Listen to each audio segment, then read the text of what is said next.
Pandian store serial new promo. இப்போ தங்கமயில் பாண்டியனுடைய கடைக்கு போயிட்டு பாண்டியன் கிட்ட, மாமா என்னுடைய அப்பா உங்ககிட்ட என்னுடைய ஆதார் கார்டை கொடுத்தாங்களாமே, கொடுங்க மாமா அப்படின்னு கேட்டுட்டு இருக்காங்க. இதே கேட்டு பாண்டியன் இருந்துட்டு, என்னம்மா தங்கமயில், இந்த ஆதார் கார்டை வாங்கிட்டு போகிறதுக்கே இவ்வளோ தூரம் என்னை தேடி வந்தியா? இன்னும் கொஞ்ச நேரம் இருந்தால் நானே வீட்டுக்கு வந்துருமில்ல, அப்போவே நீ இந்த ஆதார் கார்டை என்கிட்டேருந்து வாங்கிக்கலாமே அப்படின்னு சொல்லிக்கிட்டு இருக்காங்க.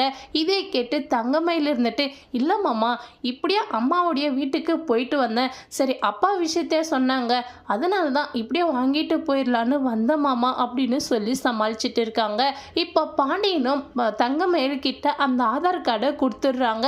இதை பார்த்து தங்கமயில் இருந்துட்டு, அப்பா நல்ல வேலை இந்த ஆதார் கார்டில் இருக்க டேட் ஆஃப் பர்த்தை யாருமே பார்க்கலன்னு நினச்சி ரொம்பவே சந்தோஷப்படுறாங்க. இப்போ செந்தில் தங்கமயில் கிட்ட வந்து, அண்ணி உங்களுடைய ஆதார் கார்டை கொடுங்க, நான் ஒரு ஃபோட்டோ எடுத்து வச்சுக்கிறேன், நாளைக்கு நம்ம ரிஜிஸ்டர் பண்ண போகும்போது யூஸ் ஆகும் அப்படின்னு சொல்லிக்கிட்டு இருக்காங்க. இதே கேட்டு தங்கமயிலும் ரொம்பவே ஷாக் ஆகுறாங்க. இதோட இந்த ப்ரோமோவை முடிச்சிருக்காங்க. தேங்க்யூ.